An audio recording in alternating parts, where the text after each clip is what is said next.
మా ముఖ్యమంత్రి నారా చంద్రబాబు నాయుడు గారి ఆదేశాల మేరకు అలాగే మా యువ నాయకుడు విద్యాశాఖ మంత్రి నారా లోకేష్ గారి సూచనల మేరకు ప్రతి కాన్స్టిట్యుయెన్సీలోనూ శుక్రవారం పీజేఆర్ఎస్ నిర్వహించడం జరుగుతోంది. ఈరోజు దాదాపు 19 మంది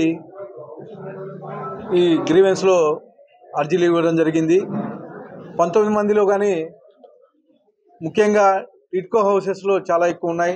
గతంలో మేము టిడ్కో హౌసెస్ వచ్చినప్పుడు 25,000 రూపాయలు డబ్బులు కట్టాము. ఇంతవరకు మాకు హౌసింగ్ టిడ్కో హౌసెస్ ఇవ్వలేదు అని చెప్పేసి చెప్పడం జరుగుతూ ఉంది. 2014-19లో ఏవైతే మేము టిడ్కో హౌసెస్ కట్టామో దాని తర్వాత కేవలం పెయింట్లు మార్చి కనీసం ఒక ఇటుక కానీ ఒక కిటికీ కానీ ఒక తలుపు కానీ ఎక్కడే కానీ 2019 నుంచి 24 వరకు చేసిన దాఖలాలు లేవు.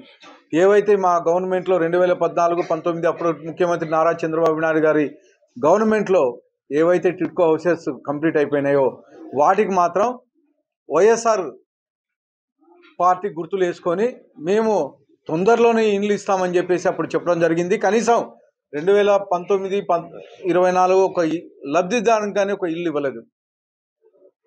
ఆ రోజు ఏవైతే ఉండే పొజిషన్ అట్లే ఉందో అట్లే ఉన్నాయి ఈరోజు. కానీ మళ్ళీ మా తెలుగుదేశం ప్రభుత్వం వచ్చిన తర్వాత 11 లక్షల కోట్ల రూపాయల అప్పులు ఇచ్చిపోతే టిడ్కో హౌసెస్ని నిర్మించి ఇవ్వాలని చెప్పేసి ఈరోజు మళ్ళీ హడ్కో దగ్గర నుంచి రుణాలు తెచ్చి వచ్చే మార్చి ఎండింగ్ కల్లా మిగిలిపోయిన టిడ్కో హౌసెస్ ఏవైతే ఉన్నాయో అవన్నీ హ్యాండ్ ఓవర్ చేస్తున్నామని చెప్పేసి తెలియజేస్తా ఉన్నాను.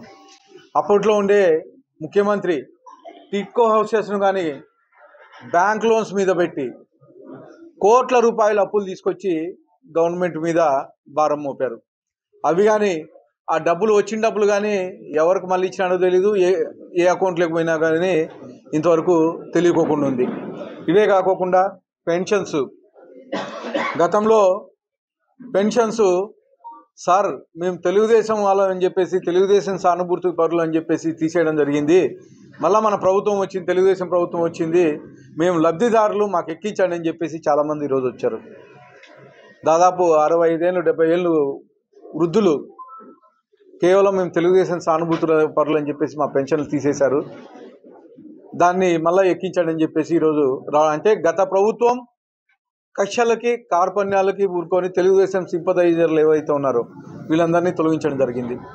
అలాగే రేషన్ కార్డ్స్ కానీ అంతే, వీళ్ళు తెలుగుదేశం వాళ్ళు లేకపోతే 1000 సేఫ్టీ పైన ఉందని చెప్పేసి కక్షపూర్వకంగా ఆ రోజు తీసేయడం జరుగుతుంది. మళ్ళీ ఈరోజు ఈ సంవత్సరంన్నర కాలంలోనే మళ్ళీ ఇలాంటి కేసులు అన్నీ ఇక్కడికి రావడం జరుగుతూ ఉంది. అలాగే ల్యాండ్ కబ్జాలు, మాది 6 సెంట్లు ఉంటే అక్కడ వైఎస్ఆర్సీపీ కార్పొరేటరు కబ్జా చేశారు సార్, లేకపోతే వైఎస్ఆర్సీపీ నాయకులు కబ్జా చేశారు, ఆ ల్యాండ్ను మాకు ఇప్పించండి, బెదిరించి తీసుకున్నారని చెప్పేసి ఈరోజు గ్రీవెన్స్లో ఇవ్వడం జరిగింది. ఇవన్నీ అంటే గత ప్రభుత్వము ఎంత అరాచకం చేసింది అనేది మీరు తెలుసుకోవచ్చు. అనంతపురం అర్బన్ నియోజకవర్గాన్ని వస్తే డంపింగ్ యార్డ్ క్లియర్ అవుతూ ఉంది. అలాగే ఇక్కడ ఉండే డ్రైన్లు, అలాగే రోడ్స్ ఇవన్నీ కొత్తగా ఈరోజు ఏర్పాటు చేసుకోవడం జరుగుతుంది. ఇవే కాకుండా అనేకమైనటువంటి ఇండస్ట్రీస్ కానీ స్మాల్ స్కేల్ ఇండస్ట్రీస్ కానీ రాబోతున్నాయి. ఎంఎస్ఎంఈ పార్క్ 16 కోట్ల రూపాయలతో సిరికల్చర్ కాంపౌండ్లో గత వారంలో ఓపెన్ చేయడం జరిగింది. ఇవే కాకోకుండా నడి వంక కానీ త్వరలో వాల్స్ కానీ సైడ్ వాల్స్ కానీ నిర్మించబోతున్నాం. అలాగే అండర్ గ్రౌండ్ డ్రైనేజ్ కానీ ప్రపోజల్స్ పెట్టడం జరిగింది. ఖచ్చితంగా ఇవన్నీ వచ్చే ఈ 3 ఏళ్లలో కంప్లీట్ చేసి అనంతపురాన్ని రాష్ట్రంలోనే ప్రప్రథమంగా నిలబెట్టే బాధ్యత నేను తీసుకుంటానని తెలియజేస్తూ, చరిత్ర సృష్టించినోడు ఇప్పుడు ఆ చరిత్రని తిరగరాయబోతున్నాడు. అబద్ధాల గోడల్ని బద్దలు కొట్టి నిజాలను రాగా మీ ముందుంచబోతున్నాడు.